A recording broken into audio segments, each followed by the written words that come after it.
hari ini menyangkut dengan visi kita mau menjadikan murid. Masalah banyak orang Kristen adalah, saya sendiri bagaimana?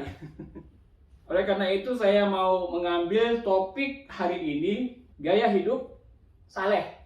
Nah saudara, gaya hidup itu adalah sesuatu yang kita jalanin hampir setiap hari. Cara kita berpakaian, cara kita berkumpul, hobi apa, makan apa, itu adalah gaya hidup kita. Tentang saleh, itu ada dalam bahasa Inggrisnya godly. Jadi gaya hidup yang godly, or godly lifestyle.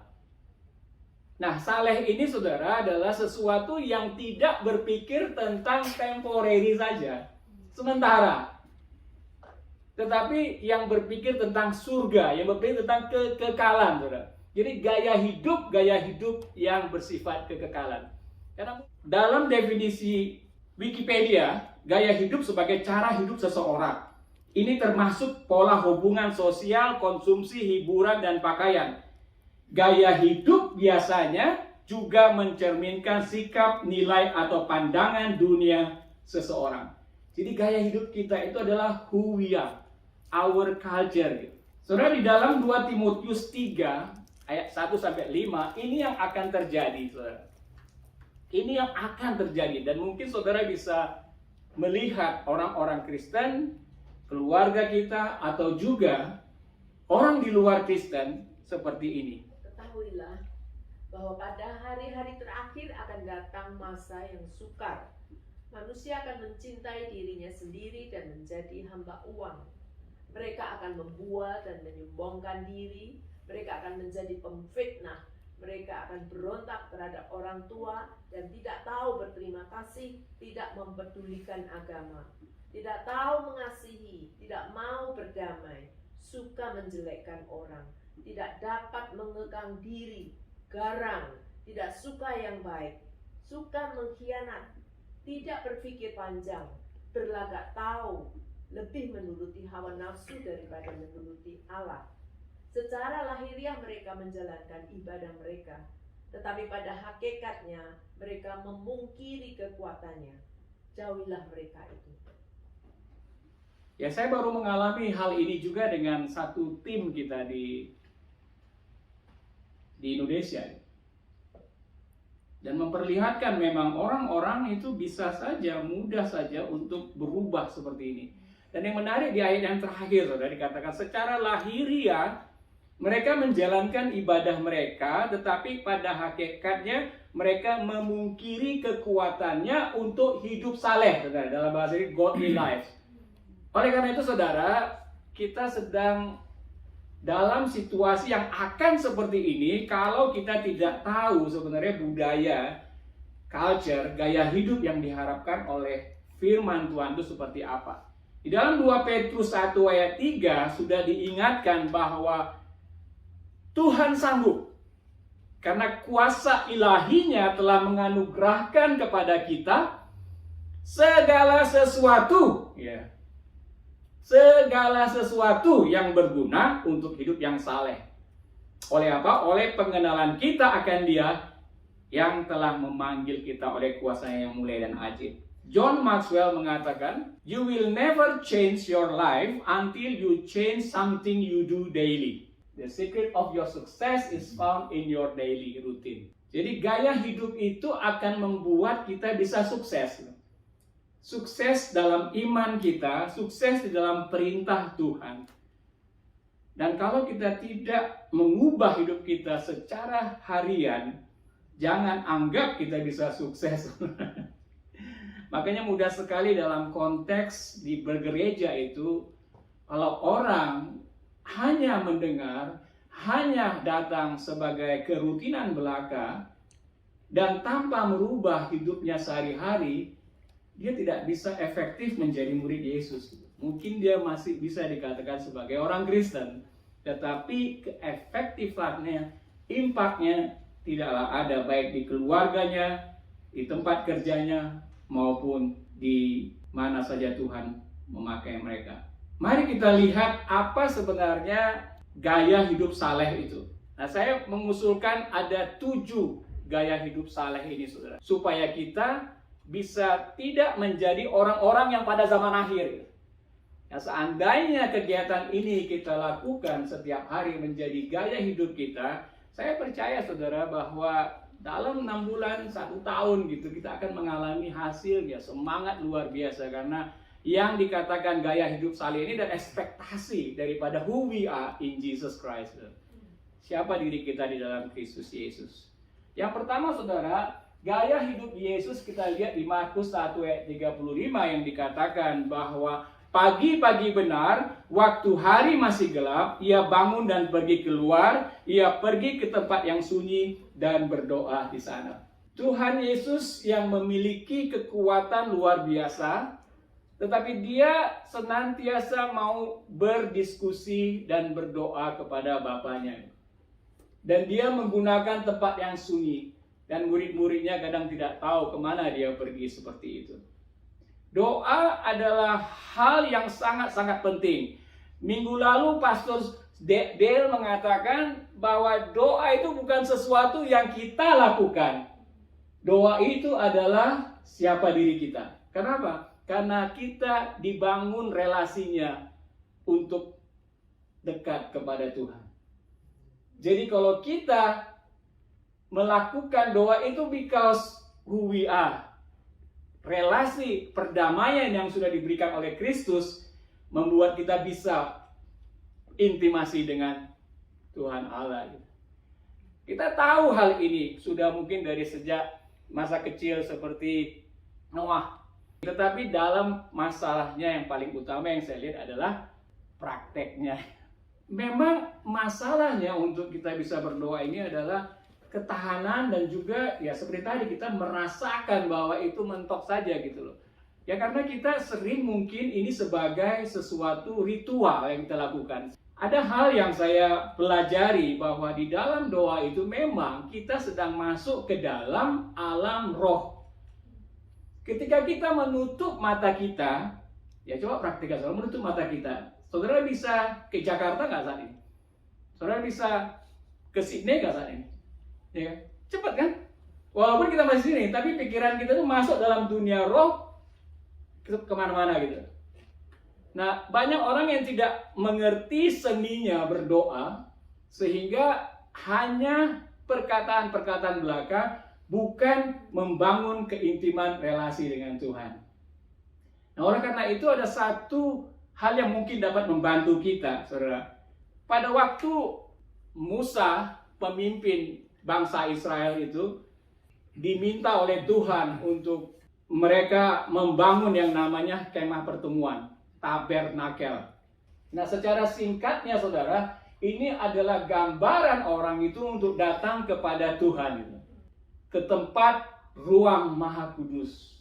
Nah, kalau kita lihat denahnya itu ada halaman yang disebut lingkaran luarnya, dan kemudian masuk ke situ untuk membakar persembahan korban binatang.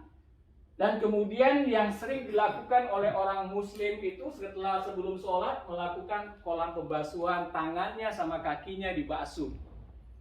Dan setelah itu imam bisa memasuki tempat yang namanya ruangan suci, dan sekali setahun imam besar masuk ke ruangan maha suci. Nah, gambaran ini adalah gambaran kalau kita mau juga berdoa, saudara.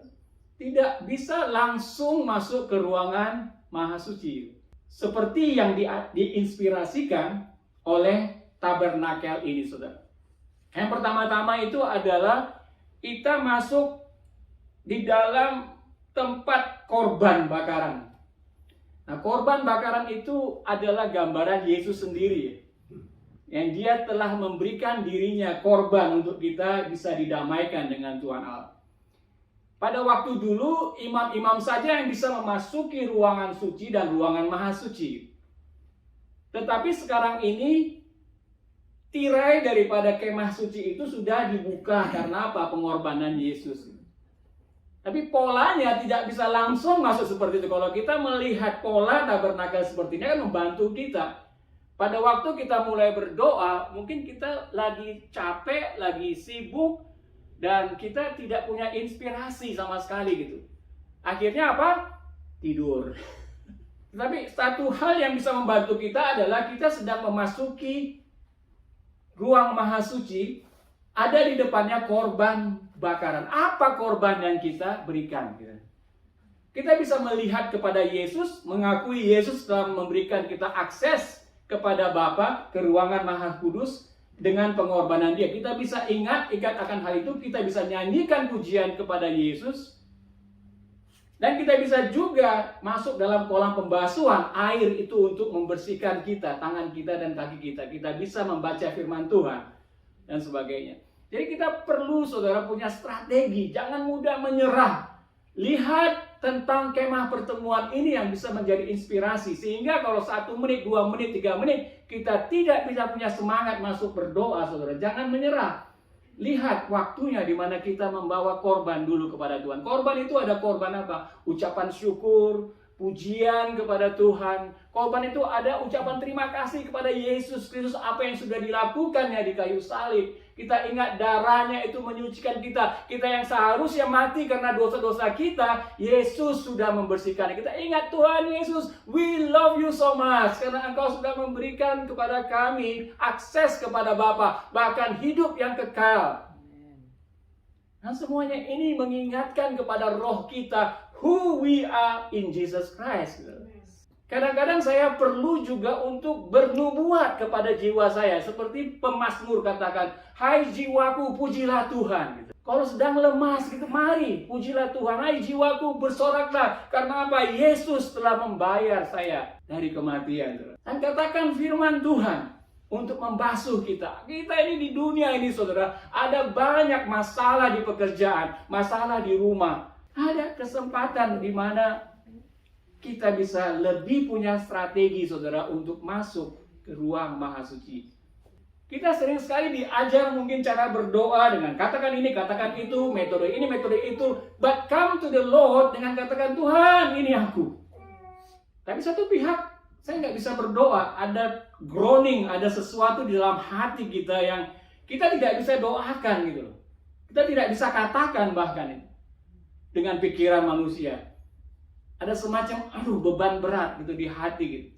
Tapi kemudian ada Roh Kudus datang gitu, mengeluarkan dengan groaning, keluhan-keluhan yang tidak terucapkan gitu. Dan luar biasa, habis itu lega. We do not know always how we ought to pray, kata firman Tuhan di Roma 8. Kita nggak bisa selanjutnya tahu, tapi Roh Kudus tahu bagaimana dia membantu kita untuk berdoa sesuai dengan kehendak Tuhan. Jadi gaya hidup orang saleh yang pertama-tama saudara adalah dia berdoa. Mari saudara kita memulai kebiasaan untuk berdoa ini dan mengenal Bapa kita. Dia luar biasa saudara. Yesus mengatakan Roh Kudus itu penolong. Dikatakan juga Roh Kudus itu penghibur. Nah, pernah nggak kita mengalami penghiburan dari Roh Kudus? Kalau kita masuk di dalam doa kita akan sering mengalaminya. Yang kedua saudara, gaya hidup saleh yang kedua adalah dari Amsal 3, 5-6 ini. Percayalah kepada Tuhan dengan segenap hatimu dan janganlah bersandar kepada pengertianmu sendiri. Akuilah dia dalam segala lakumu, maka ia akan meluruskan jalanmu. Jadi dalam segala hal kita perlu untuk bersandar kepada Tuhan. Bukan pada pengertian kita. Karena sering sekali kita ini menjadi Tuhan atas diri kita sendiri. Saudara. Pengertian-pengertian yang kita ambil dari dunia itu menjadi Tuhan bagi diri kita. Dan menjadi diri kita sendiri. Nah ini yang bahayanya. Jadi kita menganggap bahwa kita sudah tidak lagi perlu mengandalkan kepada Tuhan. Nah orang beriman dan bergantung kepada Tuhan ini. Nah dalam bahasa Indonesia saudara kurang begitu kaya ya. Dalam bahasa Indonesia dikatakan believe and trust. Bahasa Indonesianya percaya.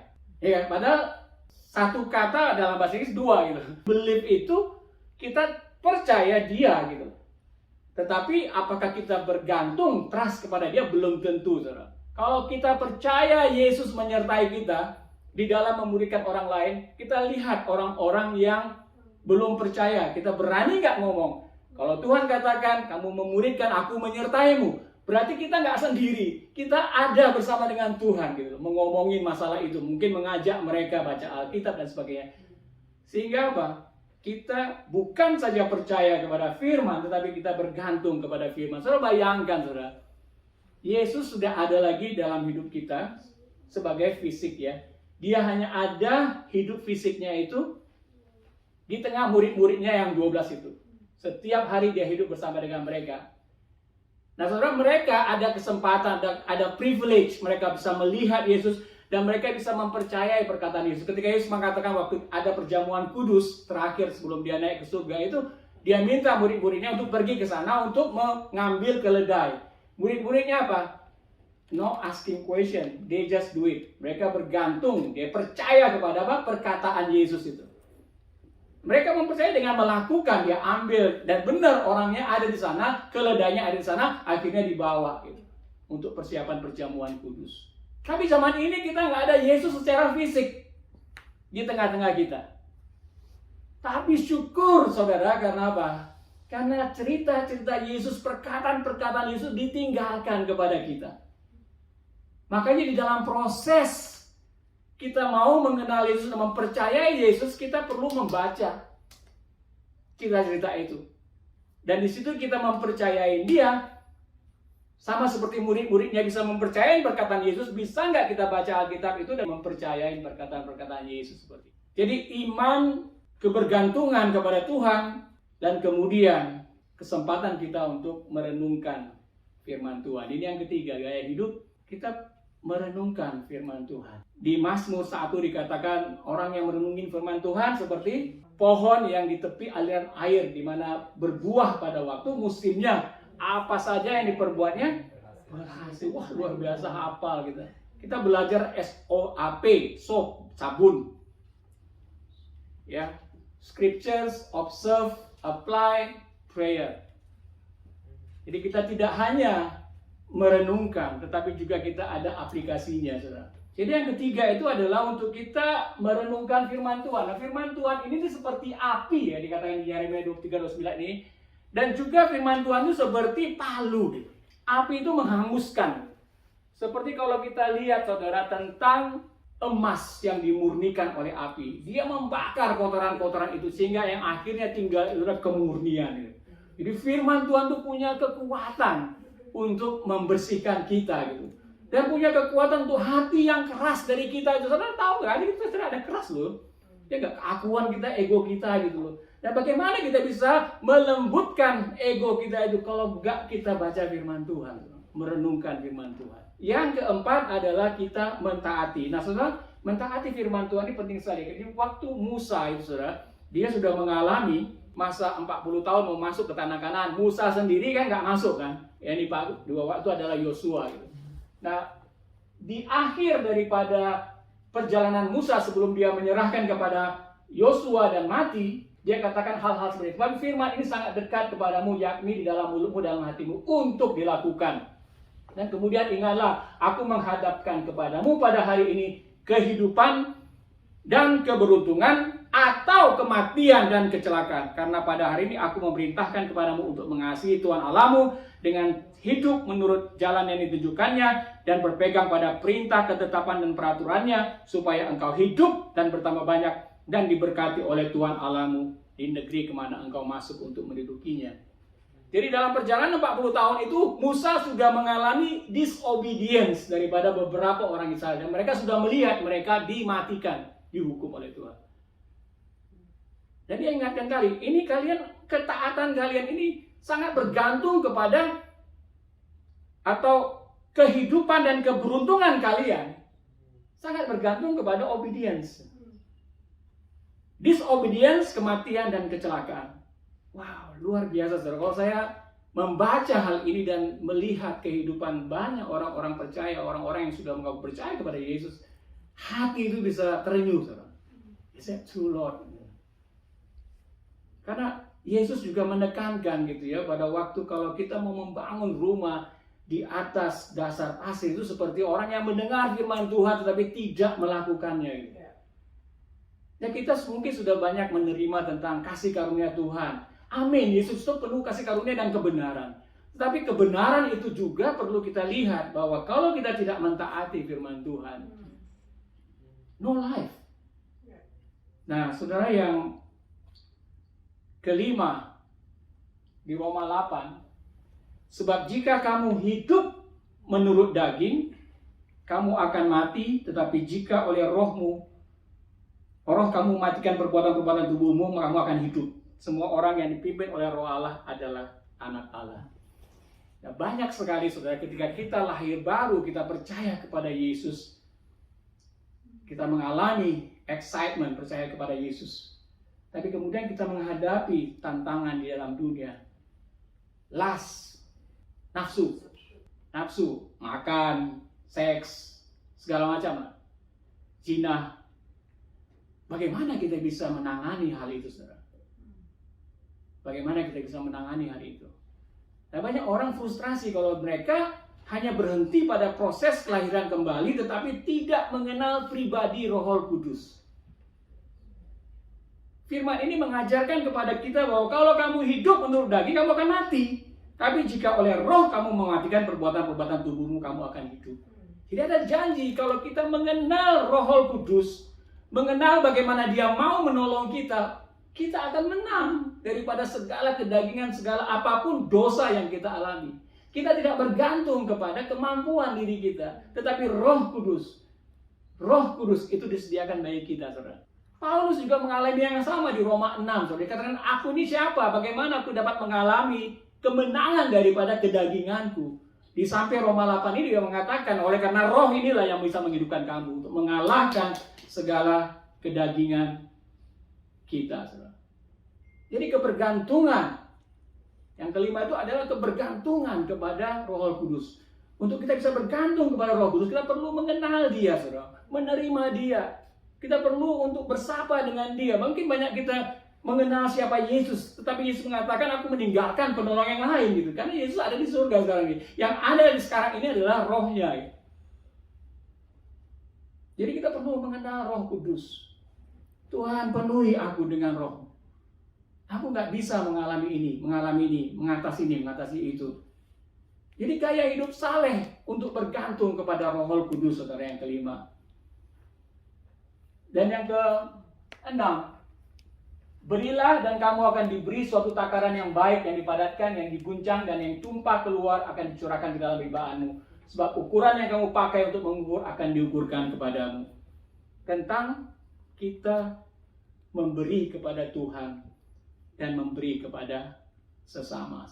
Tuhan katakan di sini, sebab ukuran yang kamu pakai untuk mengukur akan diukurkan kepadamu. Kalau kita agak sedikit nahan-nahan, ya Tuhan juga agak sedikit nahan, karena itu ukuran yang simpel saja gitu. Takarannya akan dipakaikan kepada kamu gitu. Saudara, yang ketujuh, forgiving others. Karena jikalau kamu mengampuni kesalahan orang, Bapamu yang di surga akan mengampuni kamu juga. Tetapi jikalau kamu tidak mengampuni orang, Bapamu juga tidak akan mengampuni kesalahanmu. Mengampuni itu bukan melupakan. Salah satu caranya untuk kita melihat apakah kita sudah memaafkan orang lain adalah, katakanlah Ibu Malani memfitnah saya gitu kan. Saya jadi apa? Merasa tertekan dan kemudian sakit hati gitu kan. Caranya saya mengampuni dia itu adalah dengan mengatakan kepada Tuhan, Tuhan, Melani itu memfitnah saya. Dia seharusnya karena fitnahannya itu dia hukum. Nah, kalau kita benar-benar mau memaafkan dia, kita katakan kepada Tuhan, Tuhan, mestinya memang Ibu Melani itu ketabrak mobil, tapi Tuhan jangan dihukum dia. Saya mau mengampuni dia. Janganlah hukuman apapun yang tersedia karena kesalahannya dijadikan atau diberikan kepada dia. Jadi kita plead, meminta kepada Tuhan, hukuman yang seharusnya diberikan kepada orang yang bersalah kepada kita, minta kepada Tuhan, Tuhan jangan hukum dia.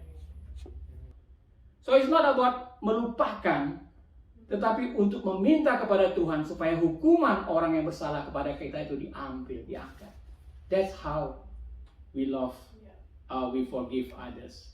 Jadi saudara, saya sarankan ada 7 gaya hidup saleh ini yang perlu kita gumulkan sebagai murid Yesus. Pertanyaannya, apa dan di mana tantangan saudara untuk hidup saleh? Mungkin saudara ada di nomor 1, mungkin ada di nomor 6, atau di nomor 1, 2, 3, 4, 5, 6, 7.